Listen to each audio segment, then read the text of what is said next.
तर संध्याकाळी मी जेवण केल्यानंतर आहे ना असंच रस्त्यावरती वॉकिंग करत होतो आणि तिथं एक बदाम शेकवाला थांबला होता. म्हणजे जे मला बदाम शेक तर आवडतोच, त्यामुळे मी त्याच्याकडे गेलो आणि त्याला म्हटलं की एक ग्लास मला बदाम शेक दे. त्यावेळी त्याचं पूर्णपणे लक्ष मोबाईलमध्ये होतं. कंटिन्युअसली तो मोबाईलमध्ये बघत होता. त्याला मी बोललो काय हे पण कळालं नाही. तो आईस्क्रीमचा कोन काढत होता. मी म्हटलं, दादा बदाम शेक मागितलाय. त्यावेळी परत त्याने मग तो ग्लास काढला, मग त्याच्यामध्ये दिला. दादा एक नको 3 द्या, 2 पार्सल करा. मी असं म्हटलं. त्यावेळी पण त्याचं लक्ष नव्हतं. त्याने एक दिला, परत मोबाईलमध्ये त्याचं लक्ष गेलं. मग तिथं मी त्याला परत एकदा 3 पार्सल अजून करायला लावले. मग टोटल माझे 6 ग्लासेस मी त्याला सांगितले करायला. तर तो 2 करायचा, परत मोबाईल बघायचा, 3 करायचा, परत मोबाईल बघायचा. यामुळं मी त्याला नंतर जाताना एक गोष्ट सांगितली. म्हटलं, मी तुमच्याकडे परत येणार नाही कधी. तर त्याने मला विचारलं, का हो दादा, टेस्ट खराब लागली का?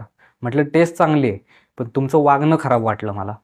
म्हटलं, कस्टमर तुमच्या इथं थांबलाय आणि तुम्ही तुमचं लक्ष पूर्णपणे मोबाईलमध्ये देत असाल तर कस्टमर कसा काय तुमच्याकडे परत येईल?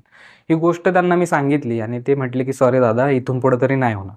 तर आपण हे लक्ष देणं गरजेचं आहे की कस्टमर जर आपल्या दुकानावरती, आपल्या स्नॅक सेंटरवरती, आपल्या हॉटेलवरती येत असेल तर आपण त्याला कसं अटेंड करतोय, कसं त्याच्याबरोबर डिस्कस करतोय किंवा काय त्याला फील देतोय, त्याच्यातनं तो रिटर्न येणार आहे की नाही हे ठरतं.